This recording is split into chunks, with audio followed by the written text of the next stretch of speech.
The first thing Isaiah Brooks noticed about the ranch was that the barn leaned toward the east as if it had spent 40 years trying to get away from the house. The second thing he noticed was the water line.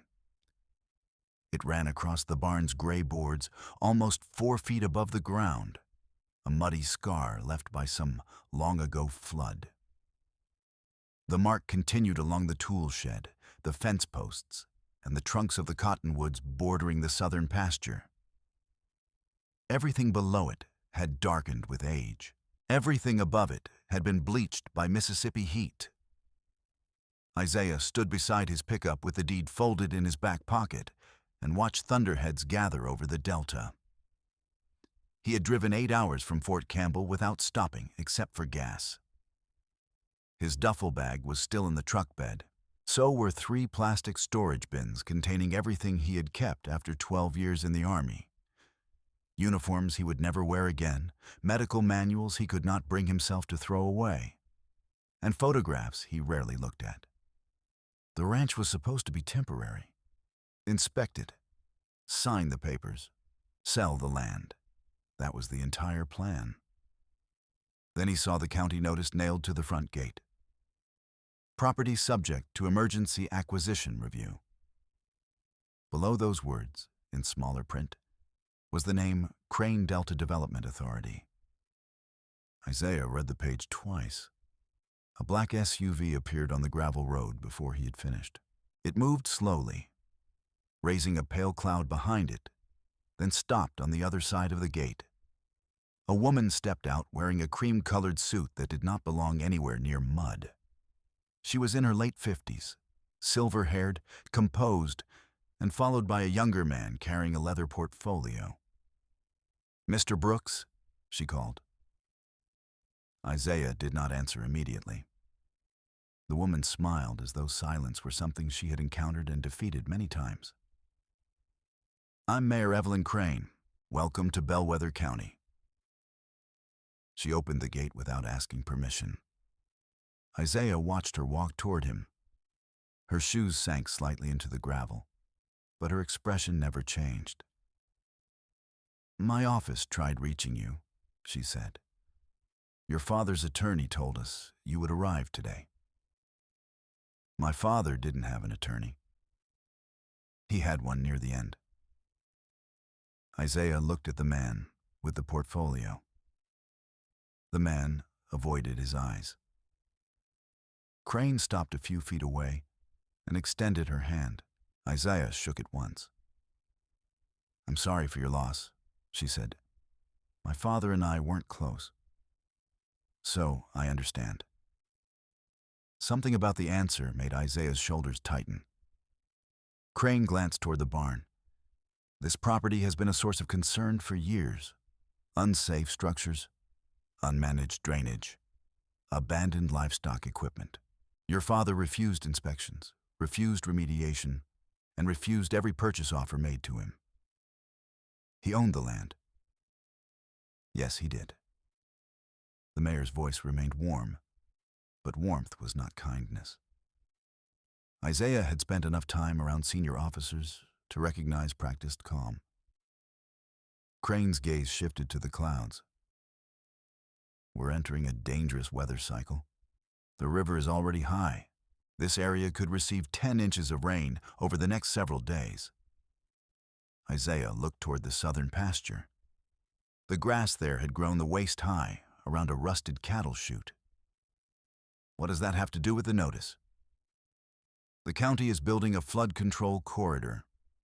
Retention basins, reinforced levees, emergency spillways. Your father's ranch sits directly in the proposed path." "Proposed?" "Approved." "Then why is there a review?" Crane's smile thinned. "Because your father contested the acquisition until his death. You now have 10 days to either accept the county's offer or present a legally valid objection." The younger man opened the portfolio and held out a document. Isaiah did not take it. "How much?" $180,000. He looked past them at the ranch. Nearly 600. acres. Even neglected land in that part of Mississippi was worth more than that. "That's not an offer," Isaiah said. "That's a warning with a check attached." The younger man looked down. Crane studied Isaiah more carefully. "Your father said similar things." "Did he?" "He believed the county wanted to steal from him." "And did it?" A low roll of thunder moved across the fields. For the first time, the mayor's expression hardened. "Your father was a difficult man, Mr. Brooks. He made accusations he could not prove. He isolated himself. He allowed this property to become a hazard to everyone around it." Isaiah felt an old irritation rise in him, sharp and familiar.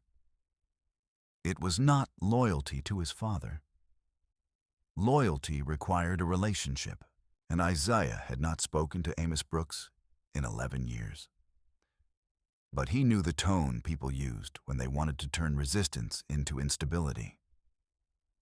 "I'll review the offer," Isaiah said. Crane nodded. "You should also know that tomorrow morning, county engineers will inspect the southern drainage channel." "Not without my permission." "The court order grants temporary access." "Then bring the order." The younger man finally looked at Isaiah.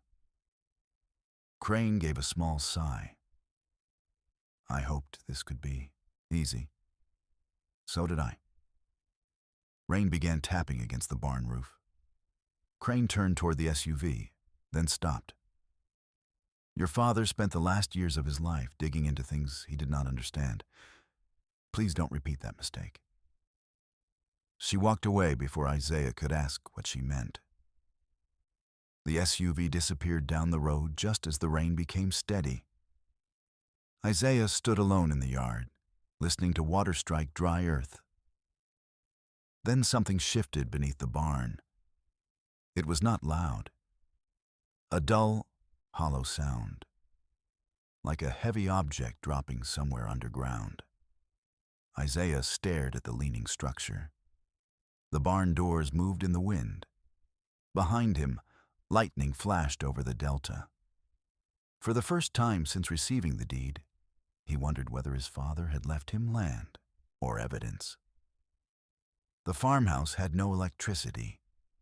Isaiah discovered that after spending 20 minutes checking breakers, testing outlets, and following a line from the utility pole to a meter that had been disconnected months earlier.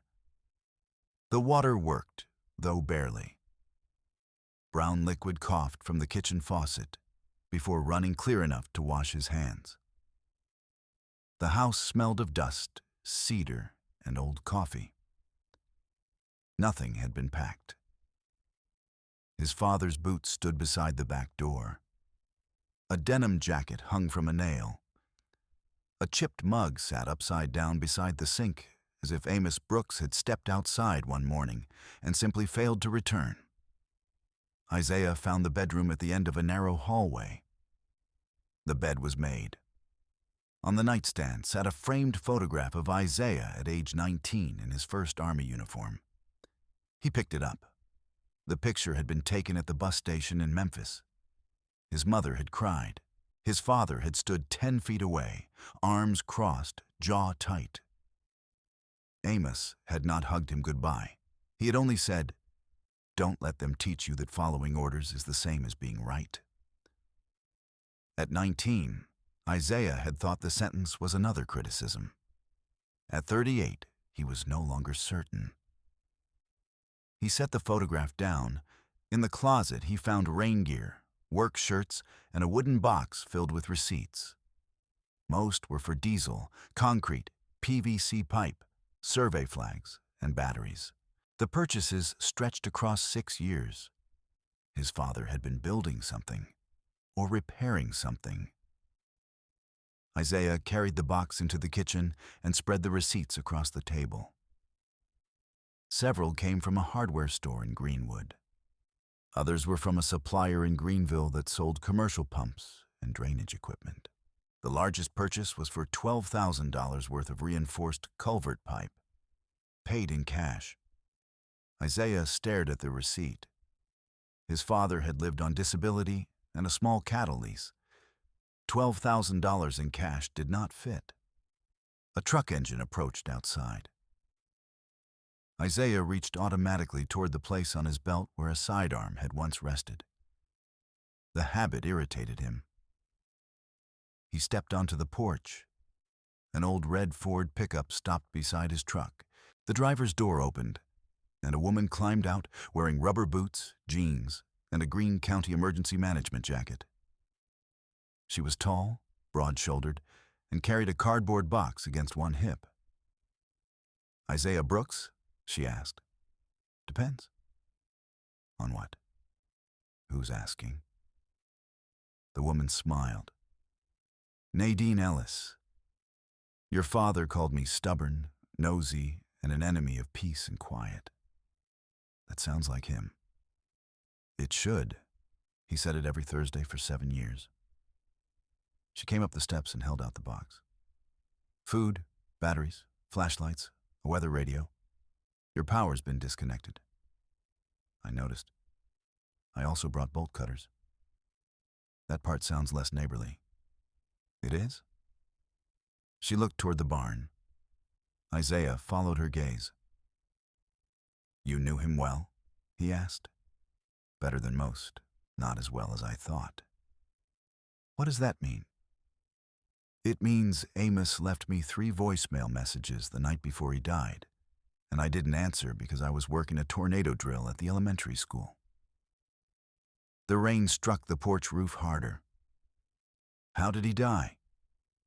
Nadine looked back at him. "You weren't told?" "Heart attack. That's what the death certificate says." Isaiah waited. Nadine's face lost its smile. "He was found at the bottom of the southern spillway. One boot was missing. Both hands were cut. There was mud in his truck, but none on the road where they found it." Isaiah felt the porch narrow around him. "Was there an investigation?" "Sheriff called it an accident." "And you?" "I called it lazy." She set the box down. "I also called your father many things, but careless wasn't one of them." Thunder rolled again, closer now. Isaiah looked toward the southern pasture. What was he doing out there? Trying to prove the county's flood plan would kill people. Nadine reached into her jacket and removed a folded map. It showed Bellwether County divided by blue lines, red zones, and proposed levees.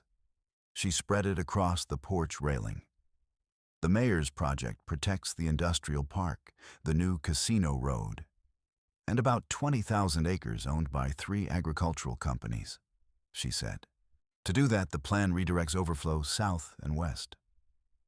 Toward what? Low-income neighborhoods, family farms, 2 churches, a nursing home.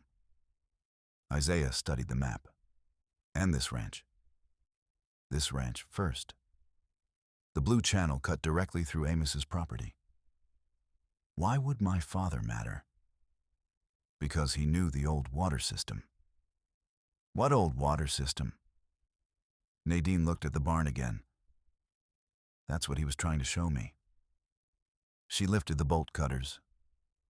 Before he died, he told me that if anything happened to him, the truth was under the barn. They entered through the western doors. The smell of rot and wet wood filled the structure. Dust drifted through holes in the roof.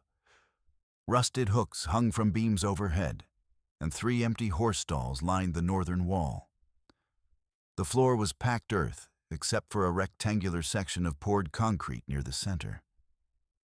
Isaiah noticed marks around its edges. Recent marks. The concrete had been cut and resealed. Nadine set down the flashlight. Amos kept this door chained. Door? She kicked aside a pile of moldy feed sacks. A steel ring lay embedded in the concrete. Isaiah crouched and pulled. Nothing moved. He examined the edges, then found a narrow seam. The slab was not part of the floor. It was a hatch. A chain ran through the steel ring and into a locking bracket secured to one of the barn posts. Nadine handed him the bolt cutters. Sheriff's office wouldn't let me touch it after Amos died. But now it belongs to you. Isaiah cut the chain. Together they pulled. The hatch lifted 6 inches, then stopped. Mud suctioned around its frame. Isaiah wedged a pry bar underneath, leaned his weight against it, and felt the seal break with a wet sucking sound. Cold air rose from below. Not cellar air, moving air. A metal ladder descended into darkness. Nadine shined the light downward. The beam revealed brick walls, standing water, and an arched passage extending beyond the barn. Isaiah stared. This isn't a storage room. No. He climbed down first. The ladder ended on a narrow concrete ledge. Water covered the floor to a depth of several inches. The passage was at least 8 feet high and 6 feet wide, built with old red brick darkened by moisture. Copper wires ran along one wall, fresh wires, his father's work. Nadine descended behind him. What was this place? Isaiah asked. Bellwether used to have a plantation drainage network. After the Civil War, tenant farmers expanded it. Then the federal government reinforced some of the tunnels during the 1930s. You knew this was here? I knew tunnels existed. Nobody knew where. Isaiah moved deeper. The passage turned south beneath the pasture. Every 30 feet, Amos had painted a white number on the wall. At number 7, they found a pump. It was industrial, recently installed, and connected to a battery bank. Beside it stood a folding table covered with maps sealed beneath plastic. Isaiah lifted one. His father's handwriting filled the margins. Flow reversed after 1993. Southgate sealed. Crane parcel protected. Brookfield takes the water. Nadine leaned closer. Brookfield is the black neighborhood on the west side of town. Isaiah knew the name. His mother had grown up there. He picked up another map. This one showed elevations, culverts, and flood depths across nearly 50 years. Red circles marked 17 homes. At the center of the table lay an old photograph. Amos stood beside 3 men at the mouth of a concrete tunnel. All wore work clothes. One of the men was much younger than the others, perhaps 25, with a wide smile and a surveyor's rod over his shoulder. Someone had written a name on the back. Daniel Mercer, 1984. Who is he? Isaiah asked. Nadine took the photograph. Her face changed. Daniel Mercer disappeared in 1987. Disappeared how? Left his wife and son, according to the sheriff. Took cash from the county drainage office and ran. You don't believe that? I was 12. My father worked with him. Nobody believed it. A sound echoed through the tunnel. Metal striking stone. Isaiah raised a hand. They listened. Another strike. Then a scraping noise farther south. Nadine whispered, "Could be runoff." Isaiah shook his head. Runoff did not stop when people stopped speaking. He turned off the flashlight. Darkness swallowed them. For several seconds, there was only dripping water. Then a faint glow moved around the distant bend. Someone else was inside the tunnel. Isaiah pulled Nadine behind the pump assembly. The glow grew brighter. Boot steps splashed through shallow water. A man appeared carrying a lantern and a short-handled shovel.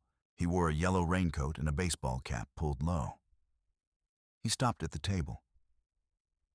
Isaiah watched him scan the maps. The man muttered something under his breath, then began gathering papers. Isaiah stepped from behind the pump.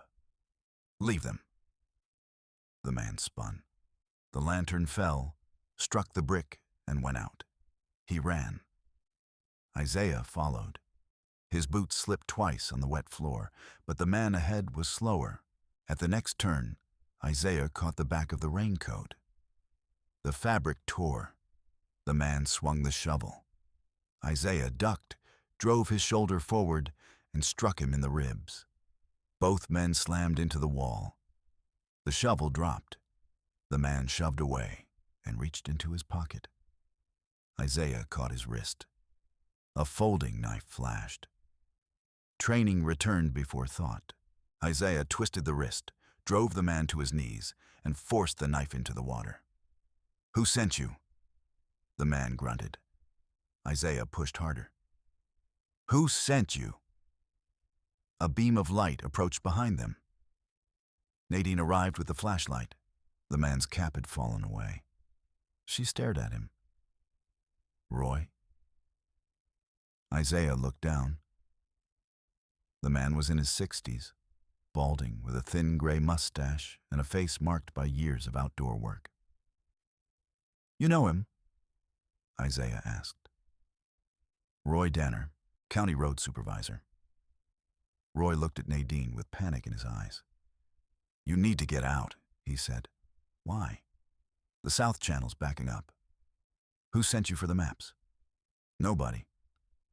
Isaiah tightened his hold. Roy winced. All right. He looked toward the passage behind them. "Crane told me to clear anything Amos left down here." "The mayor?" "She said it was county property. It's under my land." Roy laughed once, bitterly. "You think property lines mean anything underground?" Nadine crouched in front of him. "What happened to Amos?" Roy's breathing changed. He glanced at Isaiah, then at the water. "I didn't kill him." "No one asked if you did." Roy closed his eyes. "Damn it." The tunnel trembled. A low rumble passed through the bricks.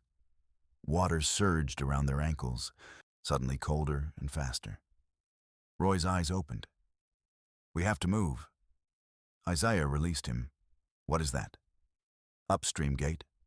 "What about it?" "It just opened." The water rose from ankle level to mid-calf in less than 30 seconds. Roy grabbed his shovel. "This tunnel feeds the old southern basin. If the gate is open and the barn hatch isn't sealed, the whole passage could fill." They ran. The current strengthened with each turn. By the time they reached the ladder, water had climbed above Isaiah's knees. Nadine went first. Roy followed. Isaiah climbed last and pulled the hatch shut, just as water struck the underside. The steel slab jumped in its frame. Rain hammered the roof. Nadine leaned against a post, breathing hard. "Who opened the gate?" Roy stared at the floor. "Automated system." "That tunnel looked older than electricity," Isaiah said. "The gate isn't." Nadine grabbed Roy's raincoat. "Who controls it?" Roy looked toward the road. "County Operations. The same department run by Mayor Crane's brother." Isaiah spent the night in the farmhouse kitchen with the map spread beneath battery lanterns. Roy Danner sat across from him, wrapped in a blanket and drinking coffee heated on a camping stove. Nadine stood by the window, monitoring radio reports. The storm had stalled over the county. 4 inches of rain had already fallen. Another 6 were expected. Roy refused to say more until Isaiah placed the folding knife on the table. "You came onto private property armed," Isaiah said. "You tried to steal documents. You can explain yourself to us, or we can call the sheriff." Roy looked at the knife. "Sheriff already knows I'm here." Nadine turned from the window. "What?" "He told me Amos's son had arrived. Told me to check the barn before the weather got worse." "Why would Sheriff Pike care about old maps?" "Because Crane cares." Isaiah sat back. "Start at the beginning." Roy rubbed both hands over his face. "I've worked county roads 32 years. Before that, I worked drainage maintenance with Daniel Mercer and your father." Isaiah pointed to the photograph. This Daniel Mercer? Roy nodded. He was the smartest surveyor Bellwether ever had. Could stand in a field, look at the grass, and tell you which way water moved beneath the soil. What happened to him? Roy looked toward the dark window. He found out the county had been changing flood routes. Nadine lowered the radio. When? Started in the late 70s. Wealthy farms east of town kept flooding. Crane's father owned most of that land. He was county supervisor then. Isaiah studied Roy's face. So they redirected the water. Little changes at first.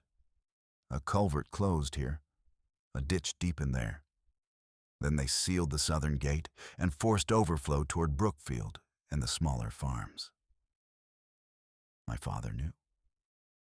We all knew pieces. Daniel proved it. What did he do? Collected maps, took photographs, planned to send everything to Jackson.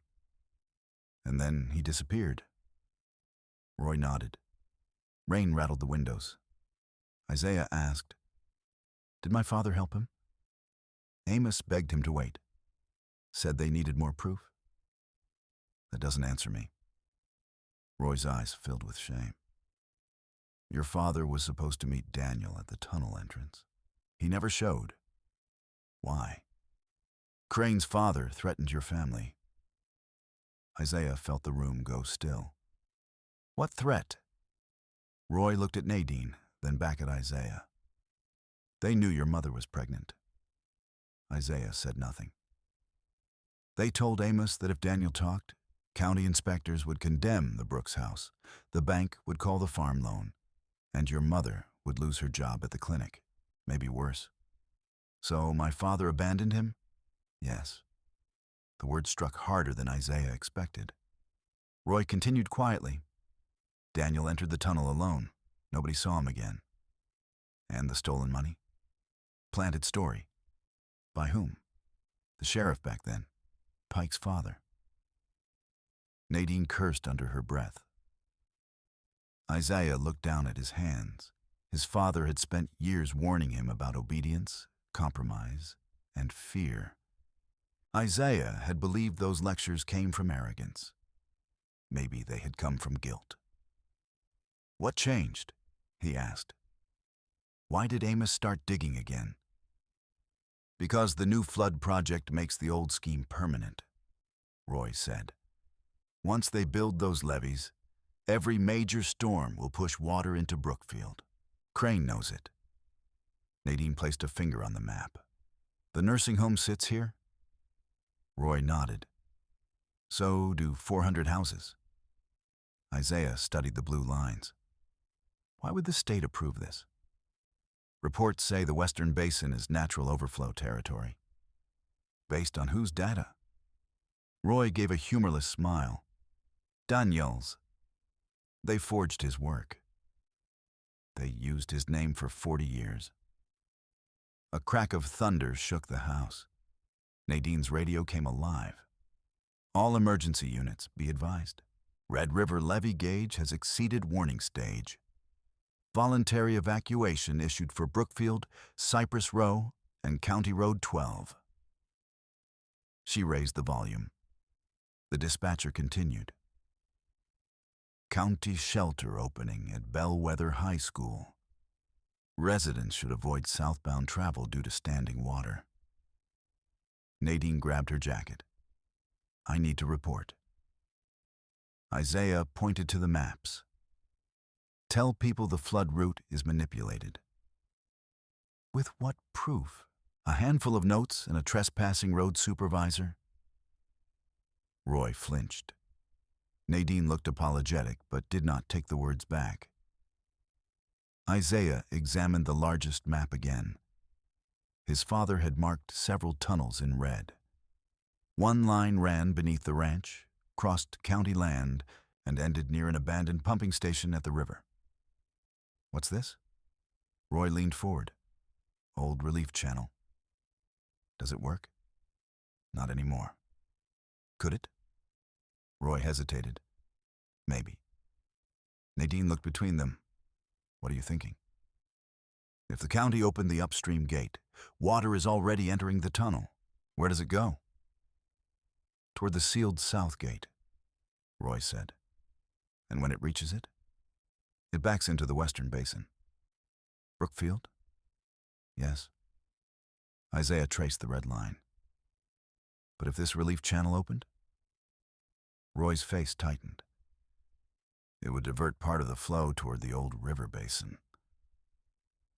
Enough to matter? Maybe enough to buy time. Nadine asked, why hasn't the county used it? Because the old basin floods Crane Agricultural's soybean fields. Silence followed. Isaiah looked at the rain beyond the window. The county's emergency plan was not failing. It was working exactly as intended. Before dawn, 2 sheriff's vehicles arrived at the ranch. Blue lights flashed across the wet fields. Sheriff Clayton Pike stepped onto the porch without removing his hat. He was a heavy man in his early 60s, with pale eyes and the patient expression of someone accustomed to being obeyed eventually. 2 deputies waited behind him. Mr. Brooks, he said, we received a report of unlawful detention. Isaiah looked past him. Roy sat in the back seat of the first cruiser. So much for loyalty. Nobody was detained. Mr. Danner says otherwise. Mr. Danner broke into my property and pulled a knife. Pike sighed. We can discuss that at the station. Am I under arrest? Not yet. Then we can discuss it here. The sheriff's gaze moved to Nadine, who stood inside the doorway. Ms. Ellis, county employees are expected at emergency operations. I'm off duty. Not during a declared emergency.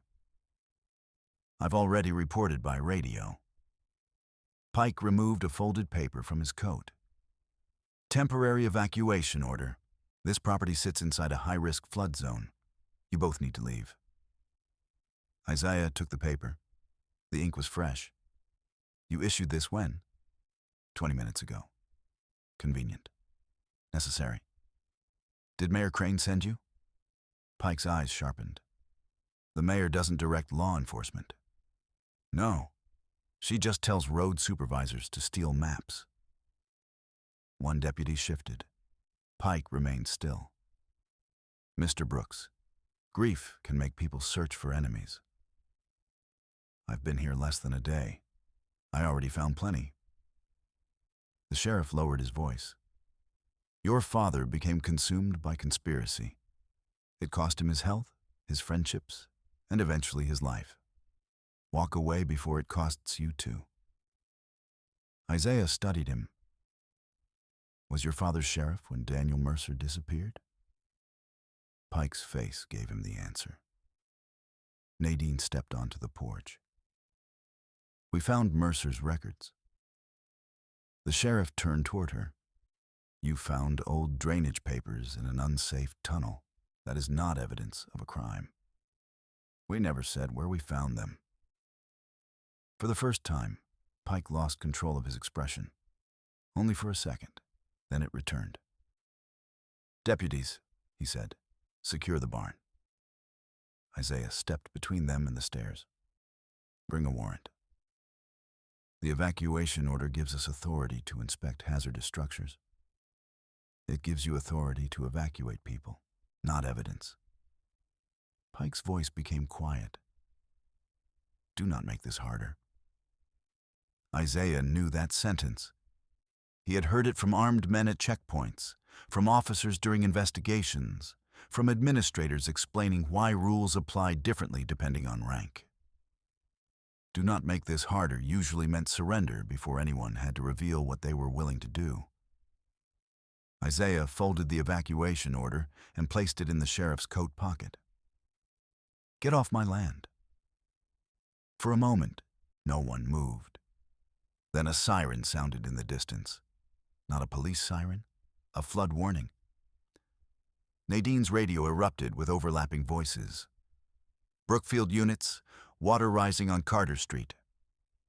Ambulance requested at Willow Creek Nursing Center. County 12 closed at mile marker 6. Pike looked toward the west, where the sky had turned almost black. One deputy spoke urgently. "Sheriff, dispatch needs us." Pike kept his eyes on Isaiah. "This isn't over." "No," Isaiah said. "It isn't." The cruisers left. Roy remained with them. Nadine listened to the radio for another 10 seconds, then grabbed her keys. The nursing home has 43 residents. Isaiah reached for his coat. "What equipment does the ranch have?" "Your father kept a flatbed, 2 tractors, and an old livestock trailer." "Do they run?" Nadine gave him a grim look. "We're about to find out." The first tractor started after 3 tries. The second did not. They hooked the livestock trailer to the flatbed truck, loaded ropes, blankets, bottled water, and medical supplies from the farmhouse, then drove toward Brookfield. Rain blurred the road. Water covered the pavement in shallow sheets, carrying leaves, trash, and branches. At 2 intersections, abandoned cars blocked one lane. Isaiah drove while Nadine radioed ahead. The neighborhood appeared through gray rain. Small brick homes sat beneath pecan trees. Porch lights glowed in the morning darkness. Residents carried bags and children toward pickup trucks, while water moved around their ankles. At the nursing home, the parking lot had become a pond. Staff members stood beneath the awning with elderly residents wrapped in blankets. Isaiah backed the livestock trailer to the entrance. A nurse ran toward him. "The buses can't get through from the east." "How deep inside?" "Lobby's taking water. Generator room is lower. Shut down power before it floods. We'll lose oxygen concentrators." Isaiah climbed from the cab. "Portable tanks?"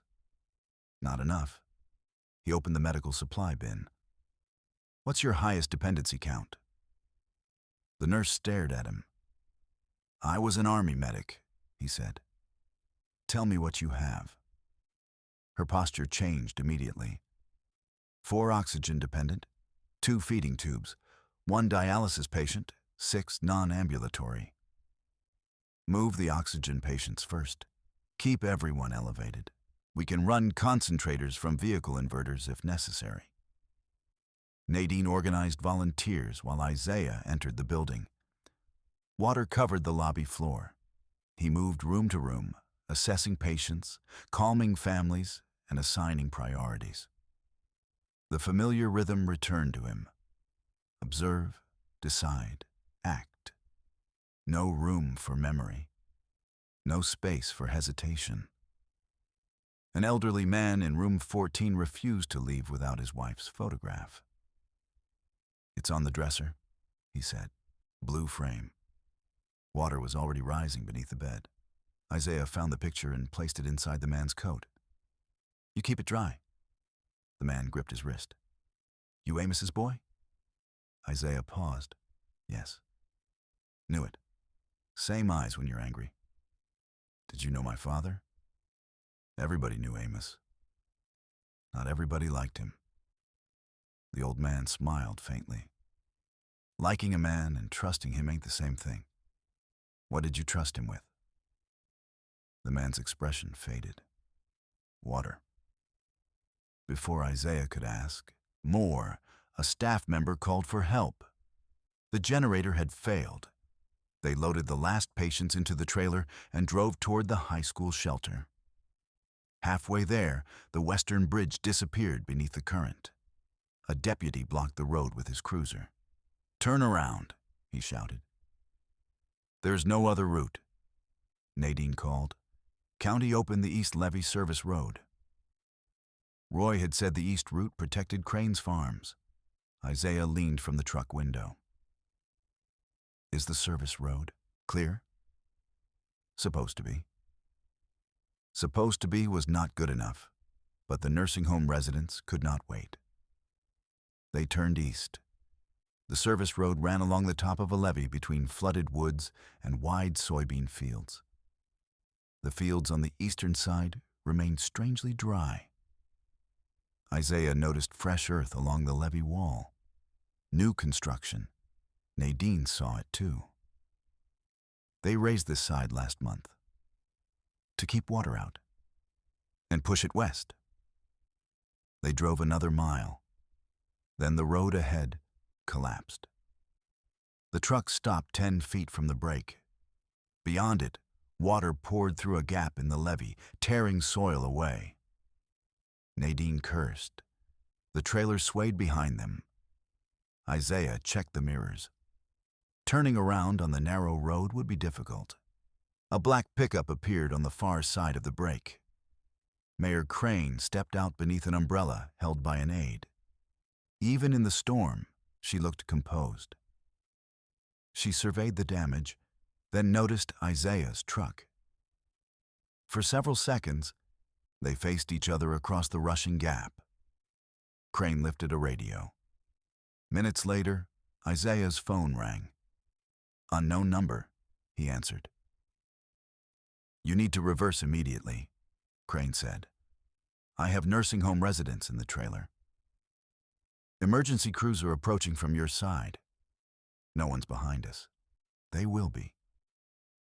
Isaiah looked at the dry soybean fields. "You raised the levee. This is not the time. You're protecting farmland while Brookfield floods. We are protecting the county's, economic base. Those people are the county. And panicked accusations will not save them." A section of road crumbled into the water. The trailer shifted again. Isaiah lowered his voice. "Why did you open the tunnel gate?" There was a pause. Crane's umbrella tilted in the wind. "I don't know what you're talking about." "My father did. Your father misunderstood an old system. Daniel Mercer understood it." This time, the pause was longer.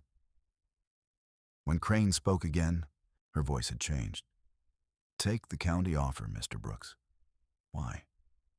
"Because the alternative is watching everything your father tried to protect disappear underwater." The call ended. Nadine stared at him. "She knows."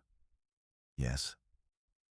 Behind them, an elderly woman began shouting from the trailer. Water was rising over the rear tires. Isaiah looked at the gap, the distance to the other side, and the farm equipment visible beyond Crane's truck. A large tracked excavator stood near the levee construction zone. He called the mayor back. "Use the excavator." "For what?" "Bridge the gap with the bucket. We transfer people across. The ground is unstable. They're sitting in a livestock trailer surrounded by flood water." Crane looked toward the machine. Isaiah could see the calculation on her face. Not compassion, exposure. If the residents died while she stood on the other side, with equipment capable of helping, there would be witnesses. She lowered the phone and gave orders. The excavator moved slowly toward the break. Its operator extended the arm and lowered the bucket across the narrowest section. The steel bucket did not make a bridge, but it created a platform. Isaiah secured ropes on both sides. One by one, they transferred the residents. The work took 40 minutes. Rain soaked everyone. The current roared beneath their feet. Twice the soil shifted, and the excavator operator pulled back just in time. The elderly man from room 14 crossed last. As Isaiah helped him into the bucket, the man leaned close. "Your daddy opened that tunnel once before." "When?" "93 flood. Saved Brookfield." "Then why doesn't anyone know?" "Because Crane's father made sure they didn't." The old man clutched the blue-framed photograph. "Ask about the boy who drowned instead." At the high school shelter, Isaiah found the gymnasium filled with cots, wet clothing, frightened children, and the smell of coffee.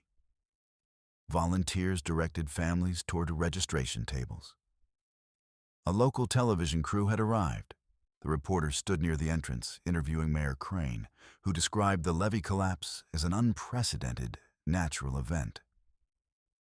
Isaiah watched from across the gym. Nadine appeared beside him. She's already controlling the story. Then we need proof she can't control. We have maps. We need the gate controls. Nadine looked at him. County Operations Center. Can you get inside? My badge opens the emergency wing, not engineering. Who can? Roy. They found him near the sheriff's command table. Roy avoided Isaiah's eyes. You told Pike, Isaiah said. Roy rubbed his jaw. He already knew. You rode away with him. He said he'd arrest my daughter. For what? County procurement fraud. She works accounts payable. Crane made her sign invoices for materials that never arrived. Nadine crossed her arms. Did she know? Not at first. By the time she understood, her name was on everything. Isaiah felt anger rise, but Roy looked less like a traitor than a man who had spent years being trained to surrender. What did Pike ask you? Where the maps were, what you knew, whether Amos left a key? A key to what? Roy glanced toward the sheriff. The main relief gate. Isaiah remembered the receipts, the pumps, the reinforced pipes. My father rebuilt it. Part of it, enough to open manually. Where's the key? Roy looked at him. If I knew, I wouldn't tell you here. They moved into an empty classroom. Roy closed the door. Amos found the control chamber 5 years ago. The relief gate was rusted shut, but he repaired the gears. Said one day the county would push too much water west and people would need another path. Can we open it now? Only from inside the chamber. How do we reach it? Through the tunnel under your barn. Nadine shook her head. It's flooded. There's another entrance at the abandoned pumping station. Crane will have it guarded. Probably. Isaiah unfolded one of the maps they had carried in a waterproof bag. Show me. Roy pointed to a square near the river. The chamber is 30 feet below this building. The key fits a mechanical lock that disengages the motor brake. And if we don't have it? We cut the brake. What happens? The gate could slam open, could tear itself apart, could collapse the tunnel. But it would divert water. If the channel beyond it is clear, is it? Roy looked away. No one knows. A woman's voice came over the school intercom. Attention. Mandatory evacuation is now in effect for Brookfield, Cypress Row, and Western Bellwether. Murmurs spread through the hall. Isaiah looked at the map. How much time? Nadine checked river gauges on her phone. At the current rise, water reaches the hospital access road in 6 hours. Roy shook his head. Less if the south gate fails. Isaiah asked, where did my father keep important things? On him. They didn't find a key when he died. Then he hid it. Isaiah thought of the farmhouse, the boots, the jacket, the photograph, the blue frame. The old man had said to ask about the boy who drowned. What happened in 1993? Roy sat on a desk. Big flood. Not as bad as this, but close. County closed the east gates to protect Crane land. Brookfield filled fast. My father opened the relief tunnel. Yes. And someone drowned. Roy's face tightened. Your brother? Isaiah stopped breathing. I didn't have a brother. You did. The rain seemed to disappear. The classroom, the shelter, the voices in the hallway. All of it moved far away. Roy spoke carefully. His name was Micah. He was 6. Isaiah stared at him. My mother never had another son. She did before you. No. You were 5 months old when he died. Isaiah looked at Nadine. She seemed equally stunned. Roy continued. Amos went to open the relief gate. Your mother was evacuating. Micah ran back for the family dog. Current took him under a culvert. Stop. Isaiah. I said stop. Roy fell silent. Isaiah pressed both hands against the desk. He remembered no brother. But memory at 5 months was impossible. There had been no photographs, no stories, no grave visits. His mother had died when he was 24. She had taken the truth with her. Why hide him? Isaiah asked. Grief, Roy said. Shame, anger. Your parents blamed each other. Amos blamed himself. After that, he sealed the tunnel and refused to speak of the flood. Then why open it again? Because the county's new project would make another Micah inevitable. The door opened. Sheriff Pike entered. 2 deputies stood behind him. He looked from Roy to the map. That belongs to the county. Isaiah folded it. It belonged to my father. Pike held out his hand. Give it to me. No. The sheriff stepped inside and closed the door. You're creating panic during an emergency.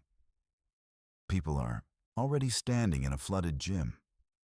Panic isn't the problem. You entered restricted infrastructure, assaulted a county employee, and removed official records. Roy entered my ranch. Pike looked at Roy. Is that true? Roy swallowed. Yes. And did Mr. Brooks assault you? No. The sheriff's jaw tightened. Roy continued, voice shaking. I pulled a knife on him. One deputy looked surprised. Pike did not. Roy, he said, think carefully. I've been thinking carefully for 30 years. Roy stood. Daniel Mercer didn't steal money. Amos didn't cause these floods. Your father and Crane's father buried the truth. Pike's expression became empty. Then he nodded to the deputies. Arrest them. Nadine stepped forward. On what charge? Interference with emergency operations. The first deputy reached for Isaiah. A voice came from the hallway. Sheriff. The television reporter stood in the open doorway, camera operator behind her. Are you arresting the man who evacuated Willow Creek? Pike looked at the camera. His hand dropped. The reporter moved closer. Mayor Crane just credited county teams with rescuing those residents. Staff members say Mr. Brooks and Miss Ellis organized the evacuation. Pike's face reddened. This is a law enforcement matter. Then you won't mind explaining the charges. The gym had begun to quiet beyond the hallway. People were watching. Pike glanced at the deputies. Not here. He turned to Isaiah. You leave this shelter, and you will be detained. Isaiah met his eyes. Then I guess you'd better keep up. He walked past him. The reporter followed. Her name was Lena Cho, a local journalist from a Greenville station. She cornered Isaiah near the locker rooms. What is in those maps? Evidence that the flood is being redirected. By whom? The county. That's a serious accusation. So is drowning a neighborhood. Can you prove it? Not yet. Then give me something I can verify. Isaiah looked toward the gym. Families sat beneath basketball banners while volunteers distributed blankets. Children slept against parents who did not know whether their homes still stood. He handed Lena one map. This shows an old relief channel beneath my ranch. County plans claim it no longer exists. What does that prove? Nothing by itself. But ask Mayor Crane why the eastern farmland is dry while Brookfield is under 3 feet of water. Lena studied the markings. Where are you going? To find the rest. Outside, the storm had eased to a hard drizzle. Nadine drove. Isaiah sat in the passenger seat, and Roy crouched in the back of her truck beneath a tarp to avoid deputies. They took side roads toward the ranch. At the farmhouse, Isaiah went directly to the bedroom. He searched drawers, closets, boots, jacket pockets, and the wooden receipt box. No key. Nadine checked the kitchen while Roy searched the tool shed. Isaiah stood before the photograph on the nightstand. His younger self stared back, uniform crisp, expression uncertain. Behind him, his father stood beside the bus station wall. Isaiah had never noticed what Amos held in one hand, a small blue frame. He removed the photograph and opened the backing. A second picture was hidden beneath it. A boy stood beside a creek, holding a black and white dog. He was smiling, one front tooth missing. On the back, his mother had written, Micah, summer before the flood. A flat brass key was taped beneath the photograph. Isaiah sat on the edge of the bed. For 38 years, his brother had existed inches behind Isaiah's own face. He touched the boy's name. Something cracked inside him, not loudly, but completely. He thought of his mother's long silences whenever storms came, the way she had refused to live near rivers after leaving Mississippi, the way his father called every year on Isaiah's birthday, but never on any other date. There had always been someone missing.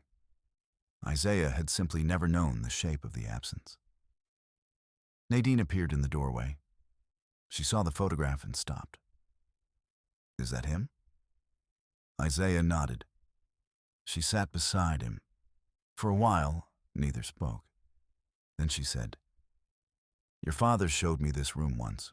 He stood right there and said there were some truths a man hides because he's afraid telling them will hurt worse than silence. He was wrong. Yes. He should have told me. Yes. Isaiah looked at the key, but he wanted me to find it. Nadine shook her head slowly. No, he hoped you never needed to. A gunshot sounded outside. They dropped to the floor. A second shot struck the porch railing. Nadine pulled Isaiah toward the hallway. Roy shouted from the yard. Back door! They ran through the kitchen. Smoke pushed beneath the rear door. The barn was on fire. Flames climbed the western wall despite the rain. Gasoline burned in bright orange lines across the ground. A dark SUV accelerated toward the road. Isaiah caught only the rear plate, half covered in mud. Roy emerged from behind the tool shed holding his arm. Blood ran through his fingers. You hit? Grazed. Nadine pressed a towel against the wound. Isaiah ran toward the barn. Isaiah, she shouted, the tunnel maps. Heat drove him back at the door. Flames spread through old hay in the loft. He covered his face with his sleeve and entered low. The concrete hatch stood open.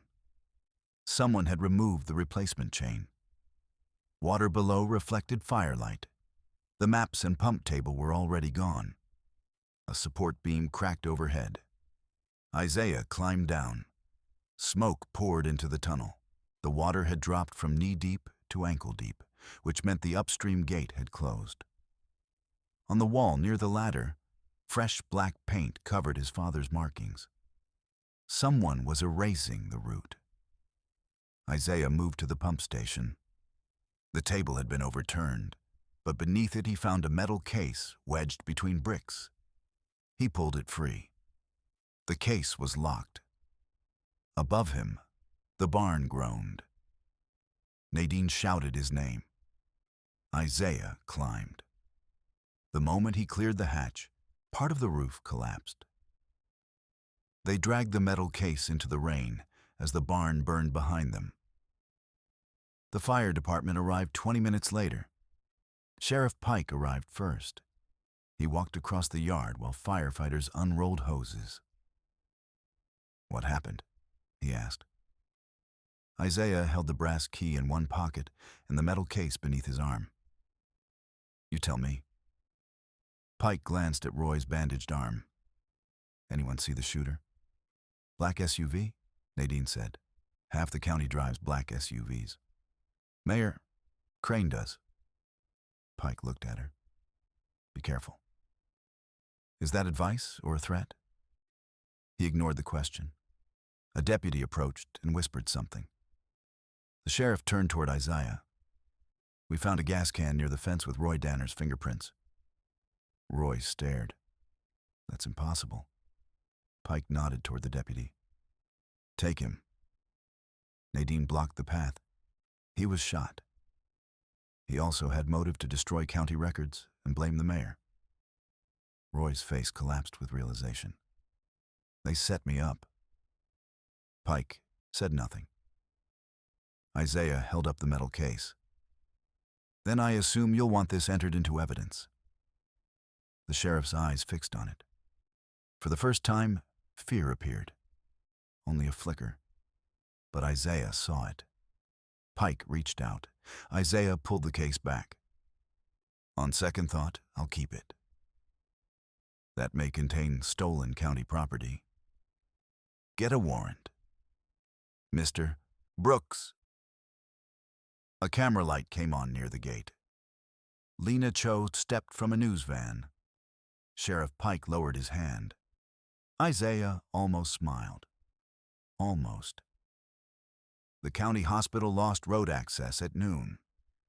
By 1 o'clock, Brookfield had 5 feet of water in its lowest streets. The river gauge climbed faster than every official forecast. Mayor Crane announced that the county's new levees had prevented catastrophic loss to critical agricultural infrastructure. She did not mention the homes. She did not mention the nursing home. She did not mention that someone had burned Isaiah's barn.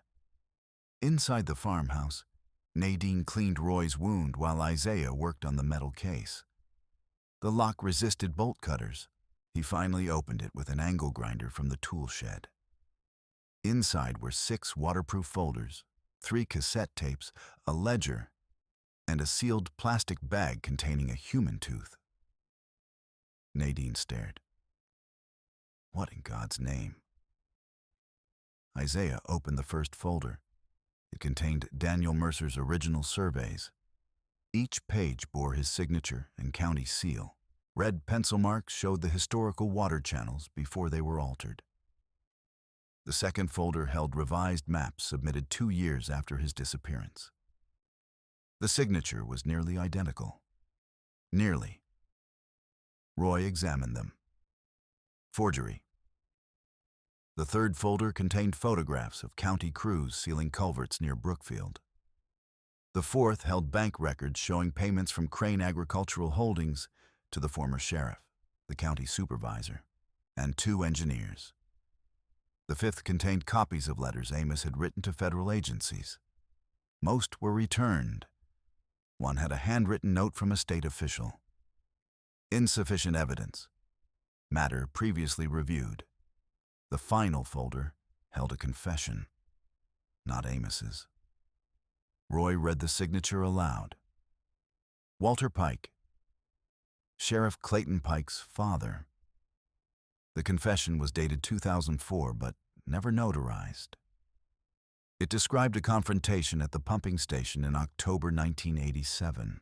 Daniel Mercer had threatened to expose the altered drainage system. Walter Pike and Harold Crane met him there. The argument became violent. Mercer fell from the lower platform and struck his head. They did not call for help. Instead, They sealed his body inside an unused maintenance shaft and reported him missing.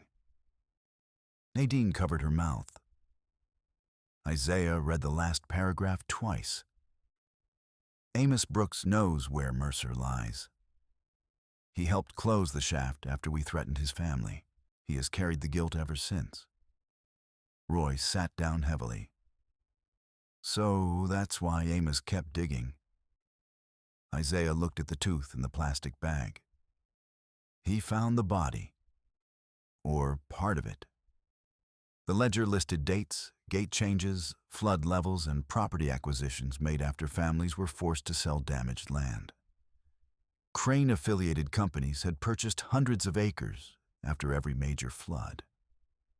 The flood system was not merely protecting wealth. It was creating opportunities to acquire land cheaply. Nadine turned on the cassette recorder they found in a kitchen drawer.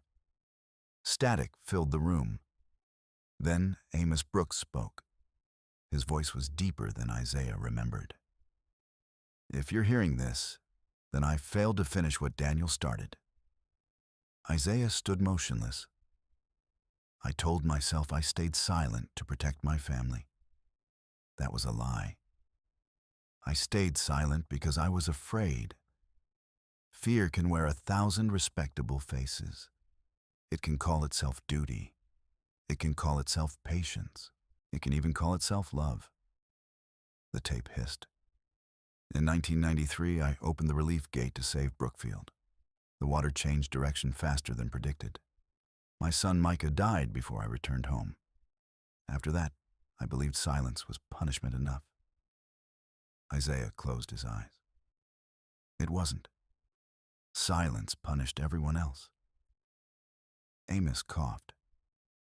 The county's new levee plan will force more water west than the old channels can carry. The South Gate will fail. When it does, Brookfield, Willow Creek, and the hospital road will flood within hours. Nadine looked toward the rain. Exactly what's happening. Amos continued. The relief gate can still divert the surge. I repaired the mechanism. But opening it will flood Crane Basin and expose the maintenance shaft where Daniel Mercer was buried. Roy whispered, "That's why they're desperate. If the key is gone, cut the motor brake. Do not stand on the lower platform when the gate releases." The tape clicked. Then Amos's voice returned, quieter. "Isaiah, if it's you listening, I am sorry." Isaiah gripped the edge of the table. "I was harder on you than a father had any right to be. Every time I looked at you, I saw the son I still had and the son I lost. That was my failure, not yours." For a moment, the only sound was rain. "You became a medic because you wanted to save people. I mocked you for leaving because I was ashamed that you had the courage to go where you were needed, while I stayed where I was afraid." Isaiah sat down. "I don't expect forgiveness, but I hope you understand this. The land is not the inheritance. The choice is." The tape ended. No one spoke. Isaiah looked at the key in his hand. Then Nadine's radio came alive. "Emergency traffic. Western flood wall showing structural movement. All units evacuate Brookfield sector immediately." Roy stood. "If that wall goes, we have 2 hours, maybe less." Nadine looked at Isaiah. "What's the choice?" He placed the confession, maps, and ledger into a waterproof backpack. "We open the gate?" The abandoned pumping station stood 7 miles south of the ranch, beside an old bend in the river. County barricades blocked the main road. Isaiah, Nadine, and Roy approached through flooded pasture in the flatbed truck, then continued on foot when mud trapped the wheels. The rain had weakened, but the wind had intensified. Branches flew across the fields. Water moved through the grass in wide, shining sheets. Roy led them toward a concrete building half hidden by willow trees. Two county utility trucks were parked outside. Men in rain gear guarded the entrance. Isaiah counted 4. One carried a shotgun. Nadine pulled them behind an old pump housing. "We can't walk in." Roy pointed toward a drainage ditch. "There's an intake tunnel on the riverside." "Underwater?" "Partially." Isaiah looked at the current. "How far?" "Maybe 60 yards. Nadine shook her head. "No. I've crossed worse. In combat gear, with a team. I also had people shooting at me. Someone already shot at us today." Roy watched the guards. "I can distract them." "They'll arrest you," Nadine said. "Better than watching another neighborhood drown." Before they could stop him, Roy stepped from cover and walked toward the building with his hands raised. One guard shouted. Roy began yelling about the gate controls, waving his arms, and drawing all 4 men toward the road. Isaiah and Nadine moved toward the river. The intake entrance was a low concrete arch beneath tangled roots. Water covered half the opening. Isaiah secured the waterproof backpack across his shoulders. "You stay here," he said. Nadine laughed once. That sounded like an order. It was. "Then you should know Amos tried giving me orders too. This tunnel may collapse. So may the flood wall." "Nadine." Her expression softened. "You don't know the chamber layout. I do. You've been inside? Once, with your father." Isaiah stared at her. "When?" "The night he died." The word stopped him. Nadine looked toward the guards, then back at Isaiah. "He called me. I met him here. He showed me the gate and the maintenance shaft." "You said you didn't answer his messages."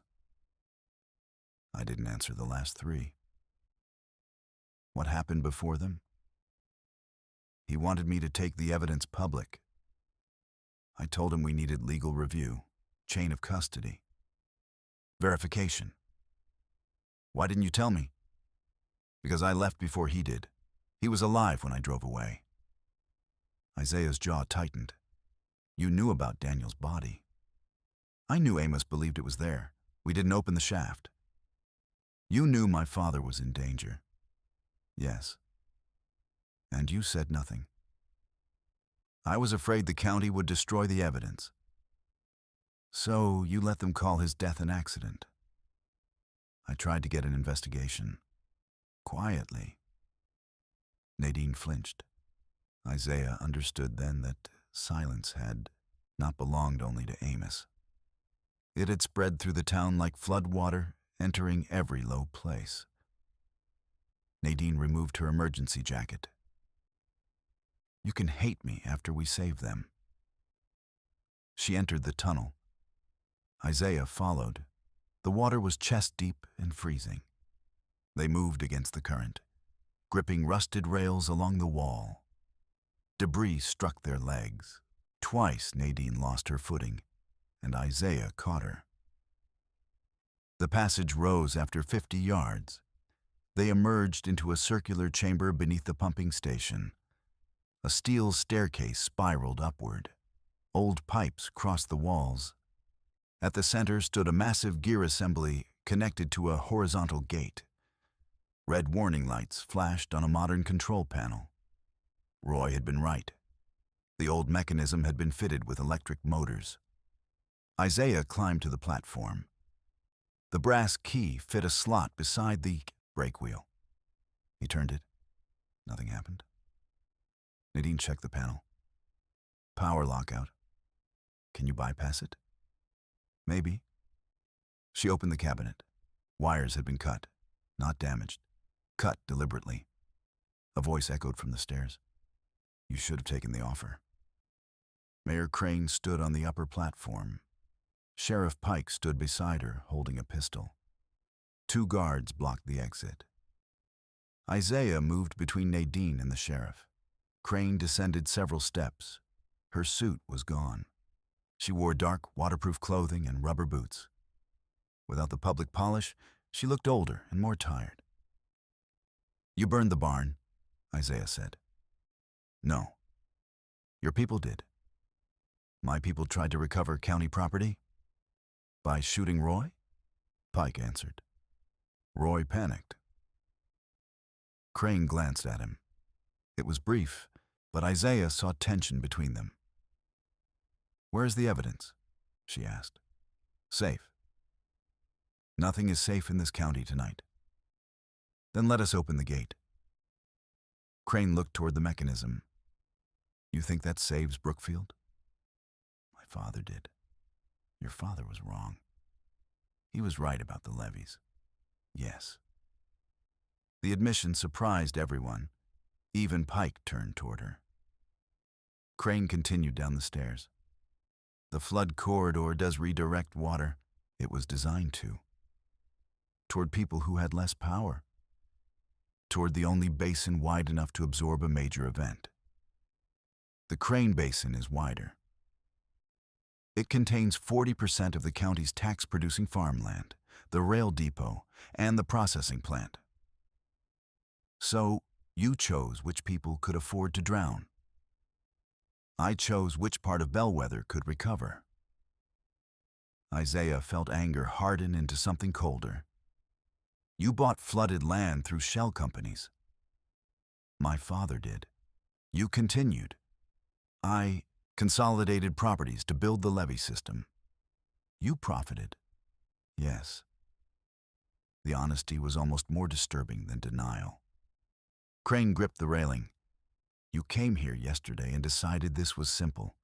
Rich landowners on one side, poor families on the other, villains and victims. I saw enough. No.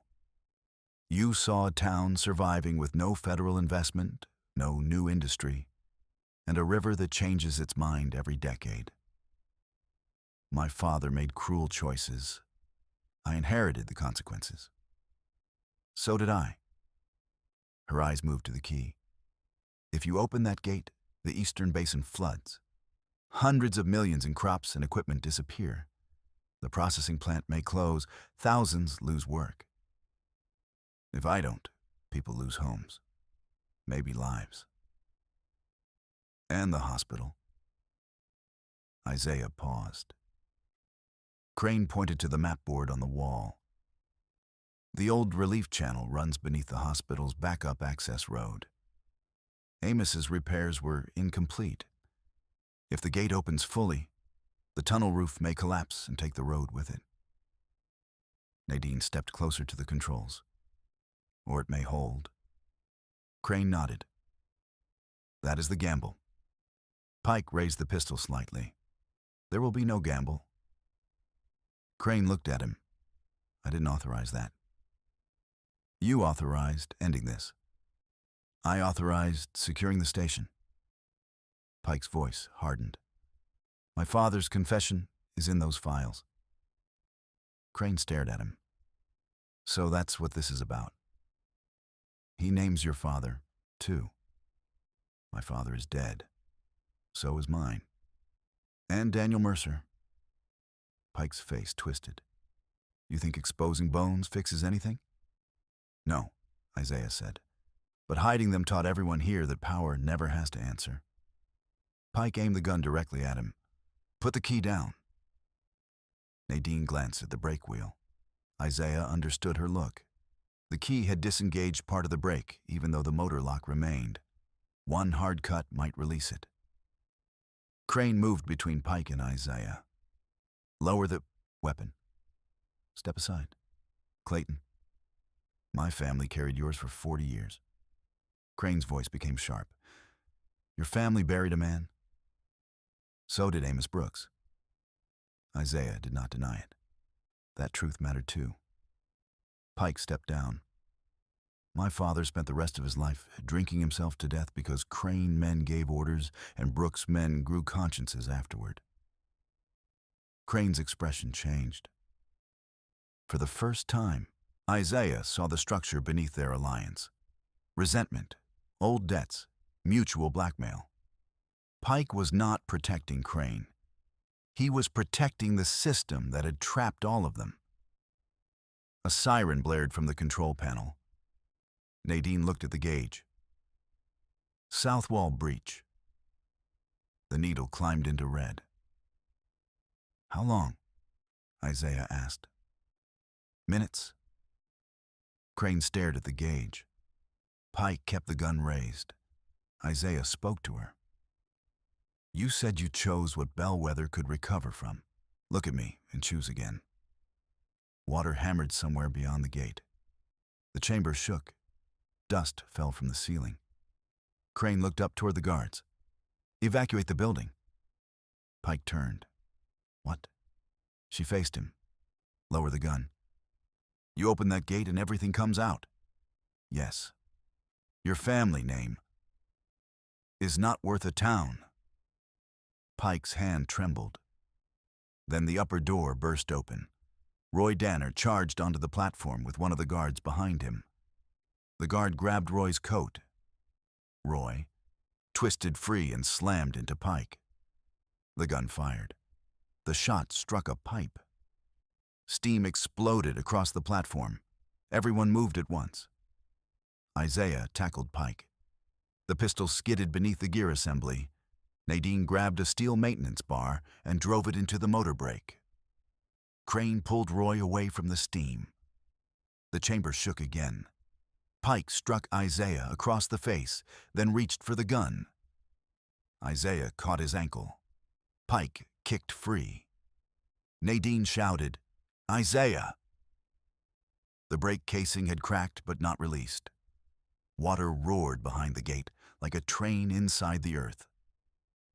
Isaiah left Pike and ran to the mechanism. Together, he and Nadine forced the maintenance bar deeper. Metal screamed. Pike recovered the pistol. He aimed at Isaiah's back. Crane saw him. Clayton, no. Pike fired. Roy stepped into the line.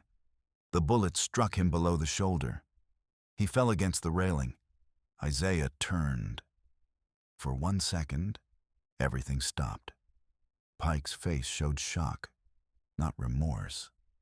Shock that he had finally done in public what his family had always done in secret. Crane struck his wrist with both hands.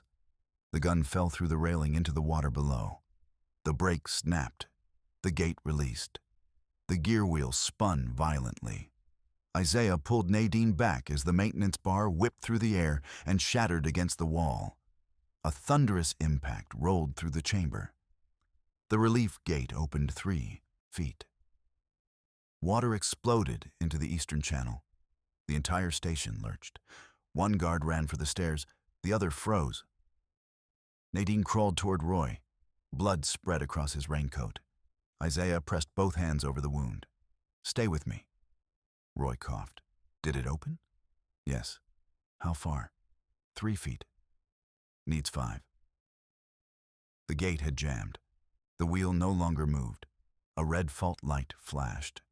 Crane looked at the panel. Debris obstruction.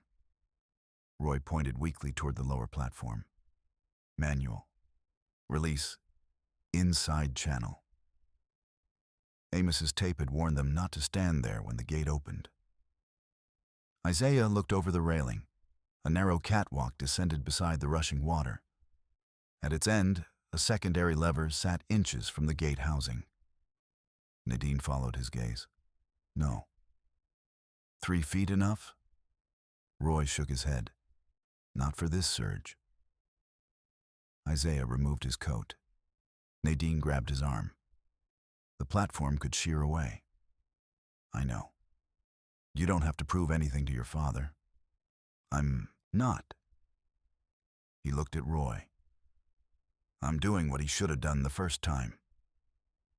Isaiah descended. The roar intensified with every step. Water sprayed across the catwalk, blinding him. The metal vibrated beneath his boots. He reached the lower lever. It would not move. Debris had lodged between the gate and frame. Branches, wire, part of a wooden pallet. Isaiah climbed onto the narrow maintenance rail and began pulling debris free. Above him, Nadine shouted something he could not hear. The gate shifted. A branch snapped past his head. He tore away the wire. The pallet remained. Isaiah braced one foot against the wall and pulled. Nothing. He thought of Micah beneath the culvert. He thought of Amos closing the shaft. He thought of his mother erasing one son to protect another from grief. Silence had always promised safety. It had delivered only repetition. Isaiah pulled again. The pallet broke loose. The gate slammed another foot, open. The current caught him. His hand slipped from the rail. For one terrifying second, he hung over Blackwater. Then Nadine's rope tightened around his waist. She had tied it before he descended. Isaiah swung against the wall, found the ladder with one boot, and climbed. Behind him, the gate groaned fully open. Water surged east. The chamber lights went dark. They carried Roy out through the upper entrance as the pumping station cracked behind them. County guards had fled. Sheriff Pike sat against a wall, one wrist bound to a pipe with his own handcuffs. Mayor Crane stood over him. "You're under arrest," Pike said weakly. Crane looked exhausted. "So are you." Outside, the rain had stopped. Clouds moved fast over the fields. In the distance, the eastern farmland had become a widening lake. Soybean rows disappeared beneath brown water. Equipment yards flooded. Grain bins stood like islands. To the west, the flood gauges began to fall. Not quickly, but enough.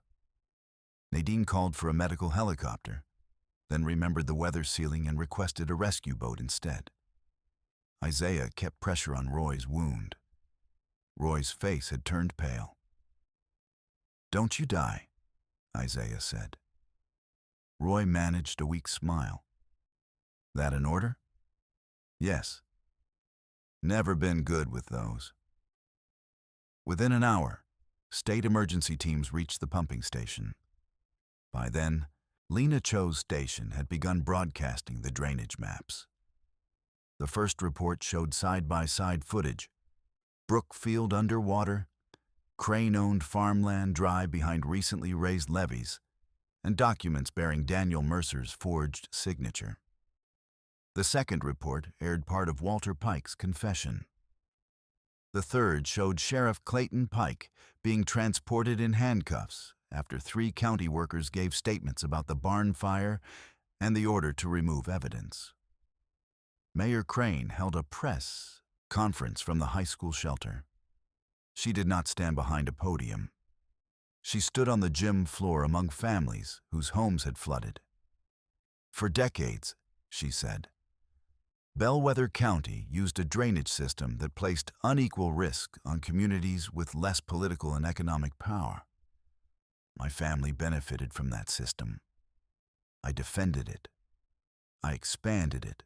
And today, I authorized the opening of the relief channel only after lives were already endangered. Reporters shouted questions. Crane raised one hand. "There will be an independent investigation. All county flood records will be released. Crane Agricultural Holdings will place its Bellwether properties into a recovery trust pending legal review." A man from Brookfield shouted, "You think giving back stolen land makes you honest?" Crane looked at him. "No."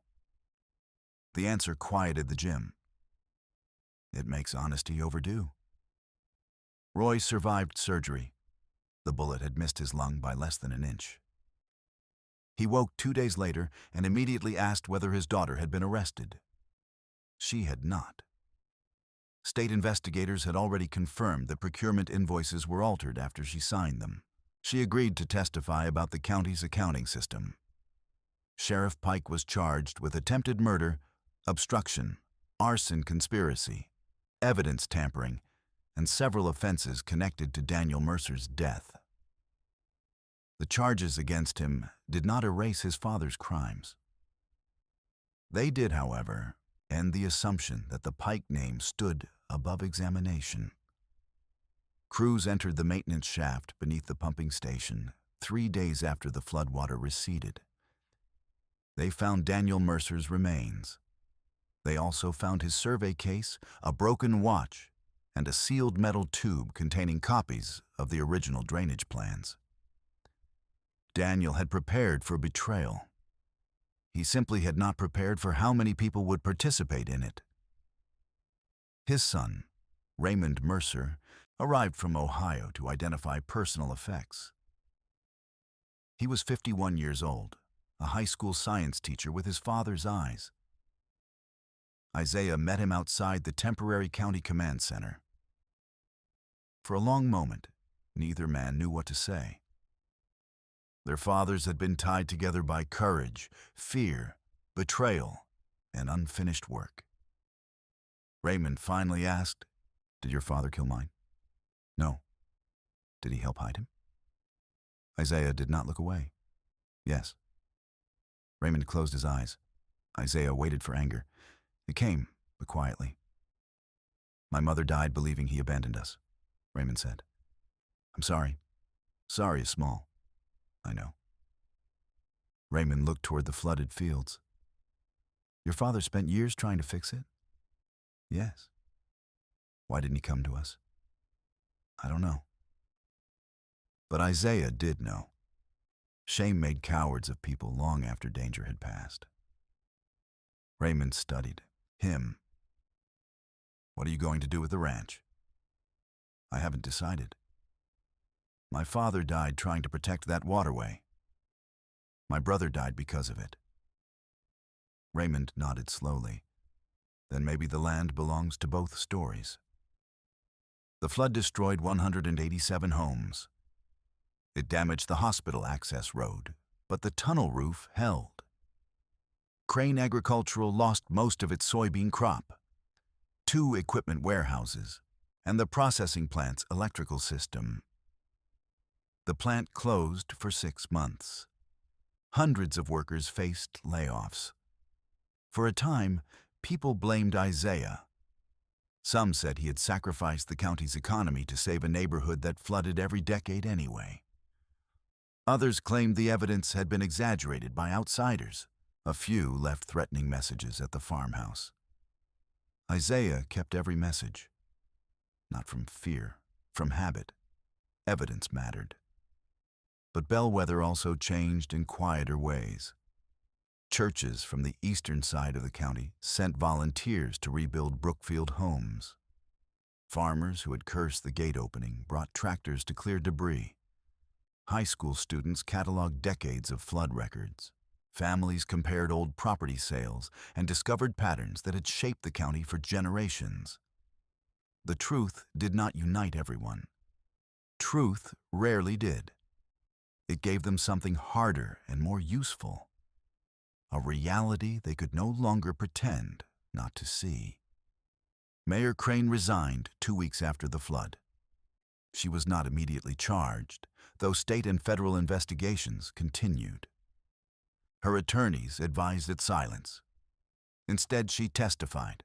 She provided financial records, private correspondence, and engineering reports, proving that consultants had warned the county about disproportionate risk. Her cooperation reduced neither the damage nor her responsibility, but it widened the circle of accountability. At the first public hearing, the gymnasium filled again. This time, the floor was dry. Residents sat in folding chairs beneath bright lights. Television cameras lined the back wall. Isaiah waited near the stage, holding the blue-framed photograph of Micah. Nadine sat beside him. Roy, still wearing a shoulder brace, sat on the other side. Raymond Mercer occupied the front row with his wife and 2 daughters. The state investigator presented the history of the flood system. Maps appeared on a large screen. The original natural drainage, the altered channels, the sealed gates, the land purchases after each flood. Then the investigator displayed a list of families displaced between 1978 and the present. More than 300 names filled the screen. A murmur spread through the room. Isaiah recognized some names from Brookfield. Others came from farms that no longer existed. The damage was larger than one storm. Mayor Crane approached the microphone.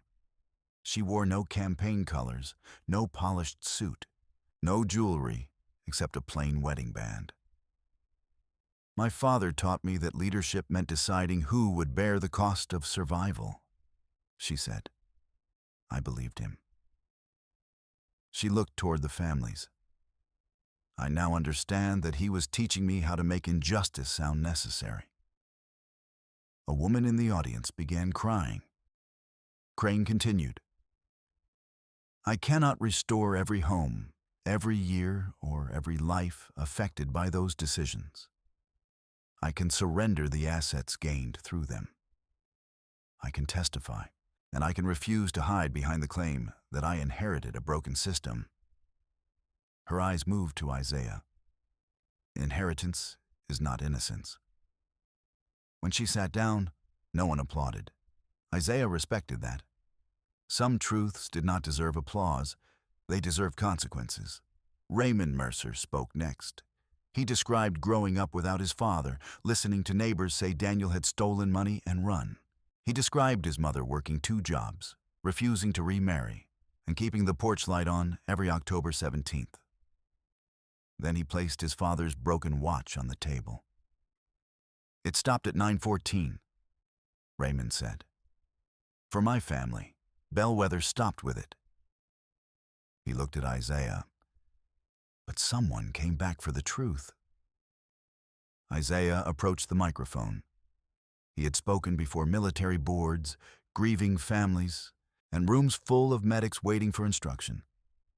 This felt harder. He set Micah's photograph beside Daniel's watch. My father helped hide a crime, he said. He also spent years trying to expose what that crime became. The room remained still. Both things are true. He looked at the screen filled with displaced families. My father believed guilt was something a man carried alone. It isn't. When guilt stays hidden, other people carry the consequences. Nadine lowered her head. Isaiah continued. I inherited 600 acres, a burned barn, unpaid taxes, and a tunnel nobody wanted opened. A few quiet laughs moved through the room. But the real inheritance was a decision. Protect the name, or protect the people. Protect the property, or protect the truth. He picked up Micah's photograph. This was my brother. His name was Micah Brooks. He died in the 1993 flood. My parents never told me he existed. A gasp moved through the audience. For most of my life, I thought my father's silence meant he didn't care. Now I know it meant he cared badly, fearfully, selfishly. Isaiah looked toward the back of the gym, where elderly Brookfield residents sat with rescue volunteers. Love without truth can still do harm. He placed the photograph down. The ranch will not be sold to the county. It will not be sold to developers. The relief channel will remain under public oversight, and the land above it will become a regional flood response and training center. Nadine looked at him in surprise. Isaiah had not told her the final part. The center will train emergency volunteers, rural medics, equipment operators, and local students. It will preserve the records of every family displaced by the old drainage system. He turned toward Raymond. And it will be named the Mercer Brooks Resilience Center. Raymond closed his eyes. His wife took his hand. The room rose slowly. Not everyone. Not at first. Then Brookfield residents stood. Nurses from Willow Creek stood. Farmers from the east side stood. County workers stood. The applause was not for innocence. No one in the story had remained innocent. It was for the decision to stop hiding. Rebuilding the ranch took more than a year. The burned barn was not restored exactly as it had been. Isaiah kept one blackened support beam and incorporated it into the new structure. Beneath it, protected by reinforced glass, visitors could see the original tunnel hatch. Engineers stabilized the passage and installed flood sensors, emergency lighting, and modern gate controls monitored by an independent regional board. The first training class included 24 volunteers. 6 came from Brookfield. 8 came from farming families east of the river. 3 were county employees who had testified against Pike. 1 was Roy Danner's daughter. Nadine became the center's director of emergency planning.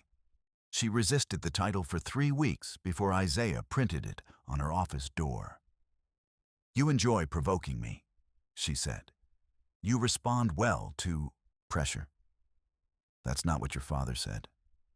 What did he say? That I was a storm looking for a county. Isaiah smiled. He was right.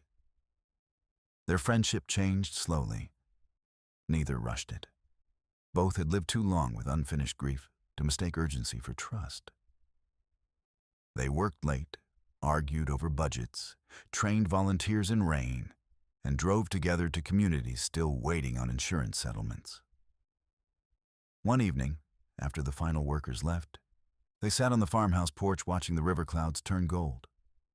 Nadine asked, "Do you forgive him?" Isaiah knew she meant Amos. "Some days. And the other days? I tell him the truth."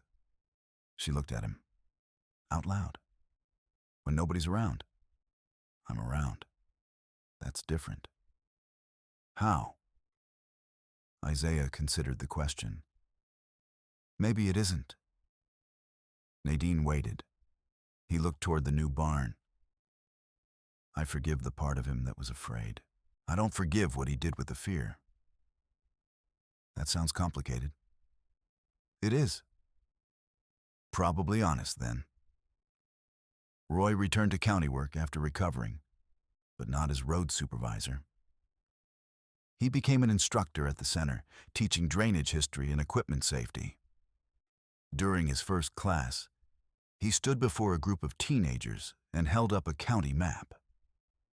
"A map is an argument," he told them. "Every line says somebody matters.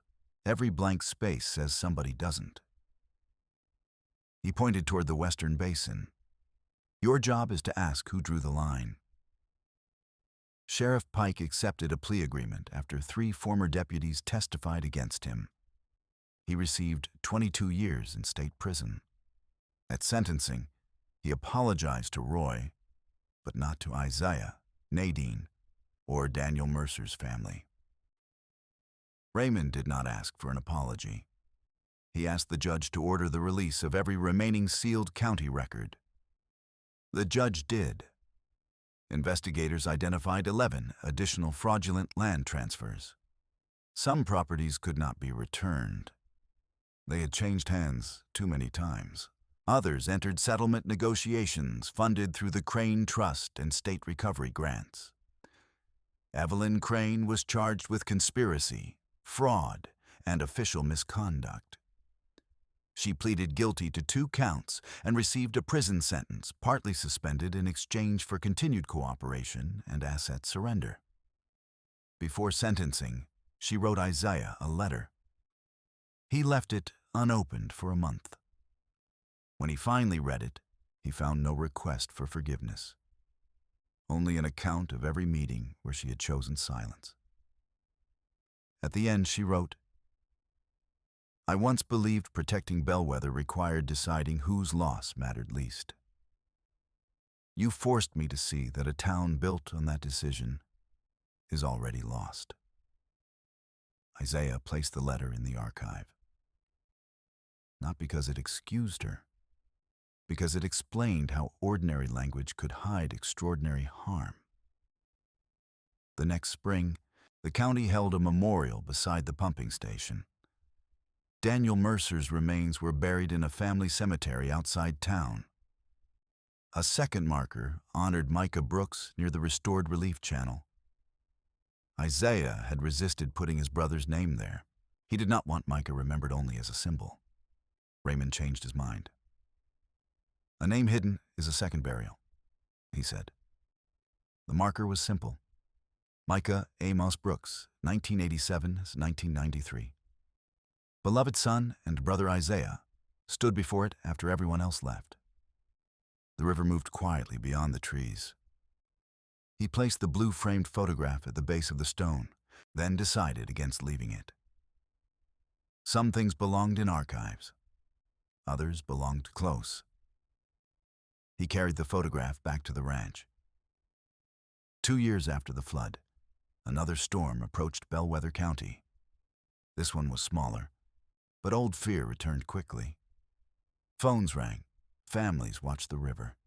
County crews inspected every gate. At the Mercer Brooks Center, volunteers gathered before dawn.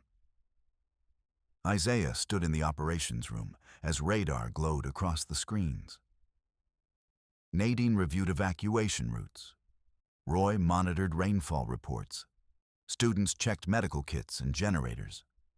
No one waited for the wealthiest landowner to decide who would be protected. No one altered a map in secret. No one called unequal risk unavoidable. When water reached warning stage, the independent board opened the relief gate 6 inches. Flow spread across designated basins purchased through the Recovery Trust. No homes flooded, no roads closed. The hospital remained accessible. By sunrise, the worst had passed. Volunteers stepped outside into clean, cool air.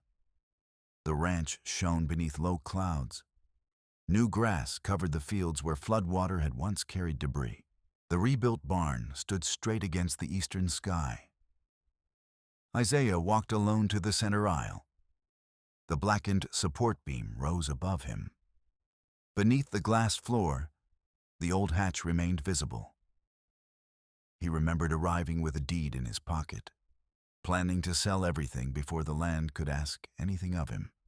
Instead, it had asked the question his father had carried for a lifetime. What does a man owe the truth when telling it costs him something? Isaiah no longer believed there was one answer. Sometimes truth arrived too late. Sometimes justice could not restore what had been taken. Sometimes the people who finally did right had already done terrible harm. But silence was also a choice. And beneath every choice, consequences waited. Footsteps approached. Nadine entered carrying 2 cups of coffee. "River's falling," she said. "I saw. Volunteers want breakfast. They always want breakfast. You own the kitchen. I own a building with a kitchen. That sounds like responsibility." Isaiah took the coffee. Outside, the town was waking.